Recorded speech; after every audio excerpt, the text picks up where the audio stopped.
Hello everyone, I hope everyone is doing great and well. Welcome to another live stream where we're going to be talking about how to set a plan for investing in real estate. This live stream is a continuation of the real estate investing series where we look at how to invest in real estate from zero to hero. And basically this is continuation of last live stream, which was about being clear about your why. If you haven't watched that video, please go and watch that video. So without further ado, let's get started. Here. So the first thing I want to talk about is the investor's perspective. You are most probably trying to be an investor or already are an investor and maybe are looking to invest in real estate, right? So there's a famous quote by Warren Buffett. Let me pull this video right here. Yep. The first rule in investment is don't lose. And the second rule in investment is don't forget the first rule. And that's all the rules there are. So basically what he's trying to say here is that there are two rules to investing, right? The first rule is don't lose. The second rule is don't forget rule number one. And in order to do that, we have three things to look at, which is the business, knowledge, and tools. So from a real estate perspective and an investor's perspective, what do I mean by the business? If you go and type on Google, YouTube, or whatever search engine you're using, for example, how to invest in real estate, how to get started in investing in real estate, what is real estate, and how to make money in real estate, most of the videos, not all, but most of the videos that will pop up to you is basically either brokers, real estate agents, social media influencers, developers, real estate developers, and so on. Basically someone who has an incentive of teaching you or telling you that to pull you back into the funnel or a course or come and buy with them. So basically the business, I'm going to go into details in this and basically on the business, but what I mean by the business is that in real estate, in a very generic view of real estate, when you start to invest in real estate, you have the buyer, the seller, and someone in the middle that connects the buyer and the seller, whether it being the real estate agent or whatever. Right? So the buyer's incentive in this case is basically to buy a property at a lower price, right? So he would try to look at someone who's trying to sell something and needs to, for example, is in a rush to sell his property so he can negotiate a lower price. The seller in this case wants to sell his property at a higher price, right? So he's looking for a buyer that is in need of a property or some incentive that the buyer would buy at a higher price. But the real estate agent, which is in the middle, wants to try to get as much as deals as possible because his incentive is the more deals he gets done, the more buyers and sellers he connects, the more money he makes, right? So you need to understand, what I'm trying to say is that you need to understand the incentives of each player in the real estate business. I'm going to go in deep details about this in the future because I've realized no one talks about this. And it's not beneficial to talk about it unless you're an investor. You need to understand this as an investor. So this brings me to the second point, which is knowledge. Now we know the incentives of each player in the field, in the business, or in the environment of real estate, the knowledge.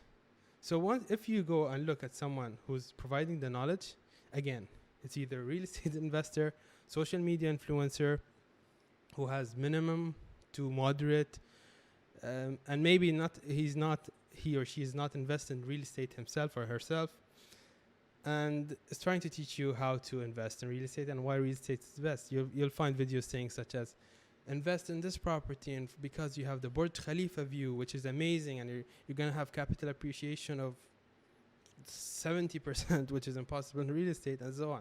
So this, you need to understand, you need to have the knowledge and how to do your own research. It's maybe a lot of people talk and say, for example, this is your return investment, this is a very good investment, if you do this you're going to get that, but at the end of the day you're going to get the consequences, right? If you lose money, it's not up to them. They got their money already through either commission or through mostly commission, but they got their money already. If you lose money through this property, or you get a very hard time, or you don't get the property in the first place, that's your problem. It's not their problem. So as an investor, we need to protect ourselves. As Warren Buffett has also said, protect your capital.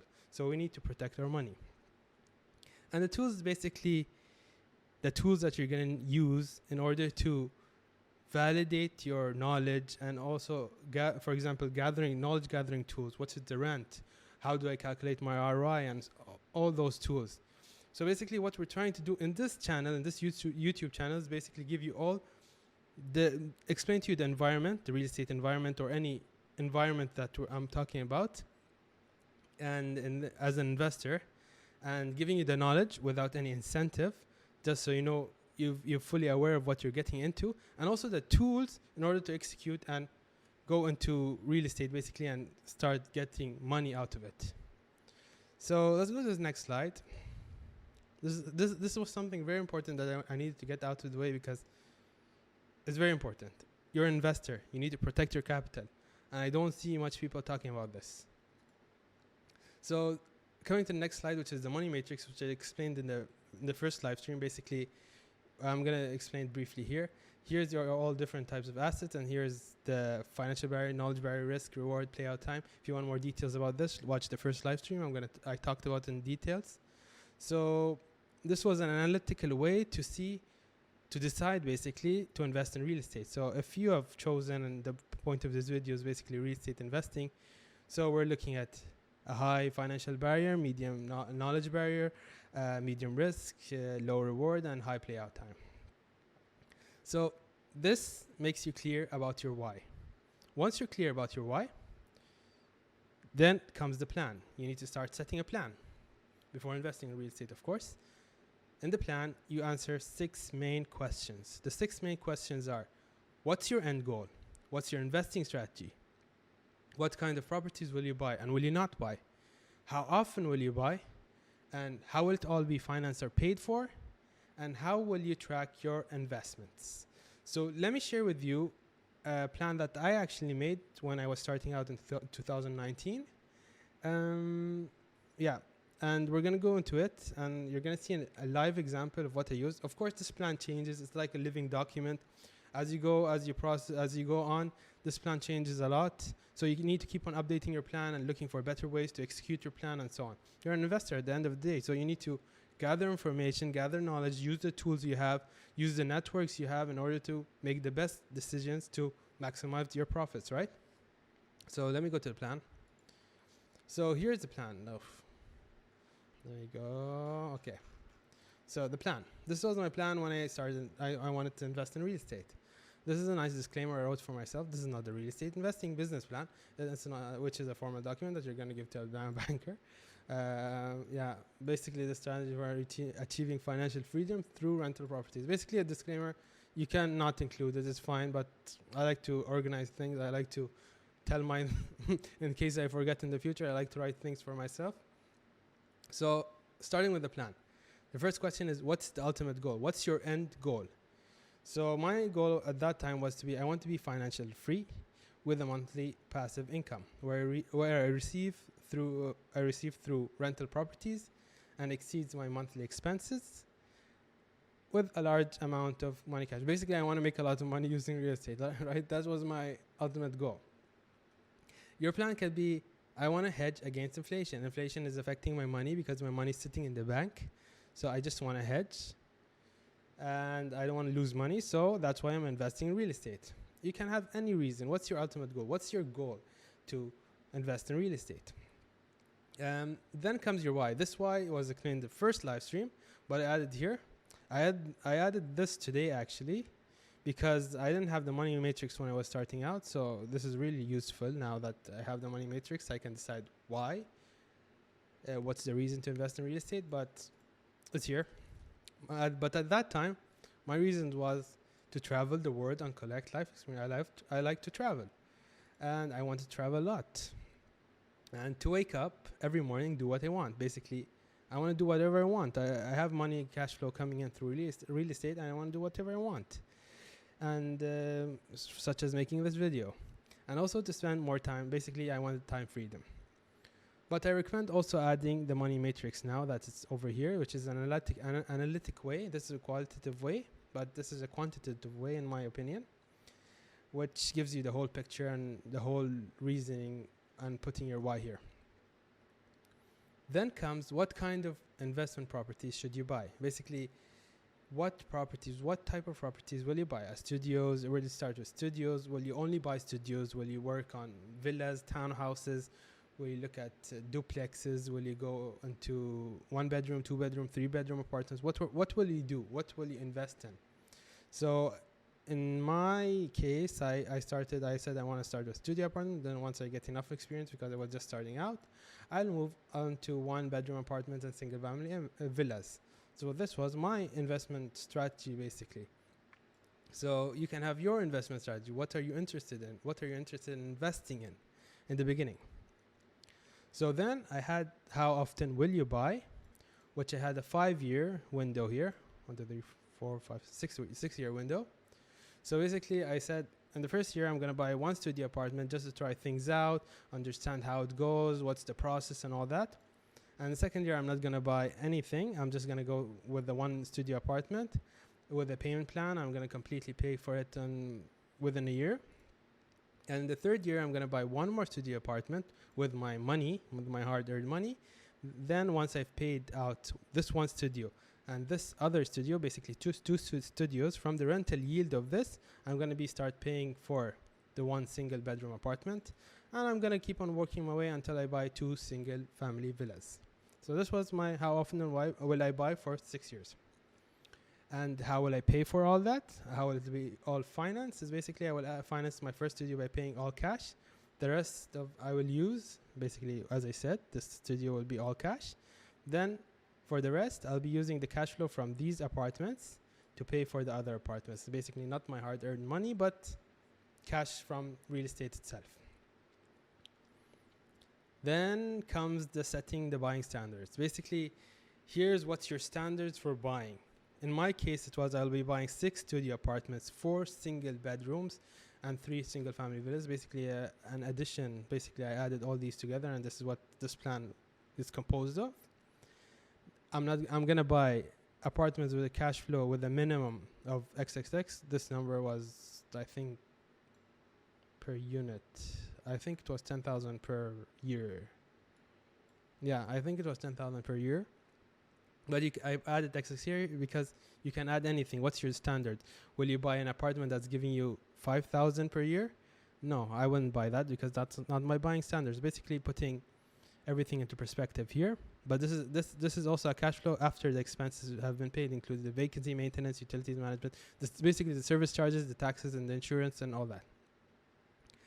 Then another buying standard I had here is that I'm going to buy properties at a discount. I'm not going to buy a property at the exact price. And you can go around this basically if you go for a lower payment plan, or if you go full cash, you're going to get a discount on that. So my discount percentage was at least 6%. And then I had a buying standard, basically a property standard, which was I want this property to appreciate in value by at least 2% during the first year through forced appreciation. Not natural appreciation, but forced, basically doing a paint job, adding furniture, or landscaping or whatever. But I wasn't sure about this. That's why I have not sure about this over here, but I added there. And I actually pulled it off with one of the properties. So I'm sure about it now. So then comes the property must appreciate at least 1% per year after year 1. So this means that I'm expecting a capital appreciation, natural capital appreciation of 1% per year. And I will only buy off plans that are close to completion. Basically, I'll not buy any property that's not close to completion. That's, for example, will be handover. The handover will be in 1 to 2 to 3 years. I'm going to buy a property that has 2 month or 1 month handover period. So these all are my buying standards. What I'll be buying, what I'll not be buying, and this gives you a clear indication of basically setting the standards and the requirements for your plan to work. Basically, it can be called as the requirements needed for this plan to work. So then comes the 6th point, which I mentioned. How will you track? What are the metrics you will be using to track your investment portfolio, your real estate investment portfolio? So here, year 1, which we mentioned, I'll buy a property listed at X original price, but for 80% of the original price. Here's basically What I'm saying that I'll buy a property listed for, let's say, at 20% discount, at 20% discount. This is what I'm going to do. Then I will put a down payment, which is 20% of the total price, which is around X, whatever it is. These X's basically are going to be filled by you. Also, I'm going to keep this X, because maybe you want your discount price, your buying standards is different than mine. And I will spend an X amount in repairs and improvement, which will make my property satisfy the standard, which was a standard of at least 2% forced appreciation during the first year. So here's the summary. These are the metrics, basically. If I took a loan or not. If you didn't take a loan, this can be 0. If you took a loan, it will be like a number here. The total, my value is at, basically, what's the total value in terms of real estate you have? What's your total annual cash flow? Basically, your income from that real estate property minus the expenses. And what's your total equity? How much do you own? How much does the bank own? Did you go solo or did you go with someone? Did you buy with someone? Or how much equity do you have, basically? And what's your total net worth? Okay, basically, these are the metrics that you're going to use to track your portfolio, your real estate investment portfolio, and this is what I used. And coming to, then you keep on repeating what we did here, but for all the other years. For the second year, basically in 2020, nothing changes this year. I won't buy any properties this year, as we mentioned above. I'll be focusing on managing the property I got. I will try to reduce the expenses and increase the rent by the next year. So this is what I'm going to be doing in the second year. And these are the metrics, how it got updated. Then again, you do it again for year number 3 when you bought. And the same cash flow. This is an ideal case. For example, I'm going to buy another apartment with the same price that I bought in year 1 that has the same price, same numbers, and the same cash flow. But this is a very ideal case I mentioned here because we're 2 years ahead, so prices might have gone up in that area or whatever. Now I have 3 income sources, which is my combined loan would be, my combined value would be X, my combined total annual cash flow, total equity, and total net worth, and going on for all the other years, which is the 6 years.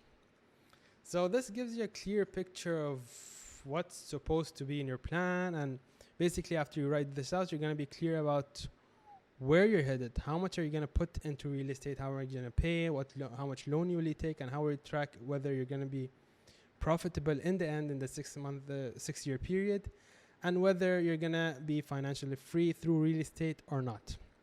I recommend you go through this exercise because you're going to realize a lot of things which are different than what you've been told. Basically, do it yourself thing. So let's go back to the presentation now. Yep, here. The presentation. Summary. Basically, now we have a clear why from live stream number 1. I provided more, basically, information how to get clear on your why here. And you have a clear plan, which we went through how to set your plan. And now it's time to start looking for properties. Once you're clear with your why do you want to invest in real estate, qualitatively and quantitatively. Once you have a clear plan, how much you're going to be buying, what's your end goal, how will you finance it, how often will you buy, and how will you track your portfolio. Now it's time to actually go start and looking for real estate and start to do your analysis, which is also another video in the future, which is also part of this live stream series. So next live stream, as I mentioned, I might talk, there's 2 options here. I might talk about real estate investing business, the business of real estate actually, or I will continue with basically how to find properties, which is the knowledge part, how to find properties, and also with the tools, how to find properties to invest in. So I hope you enjoyed this video. I hope you found this video very valuable. If you did, please smash the like buttons and subscribe, because let's get this algorithm working. We need more people. And a bigger audience, meaning I can give more value to a lot of people. So I hope you enjoyed this video and see you on my next live stream. Thank you very much.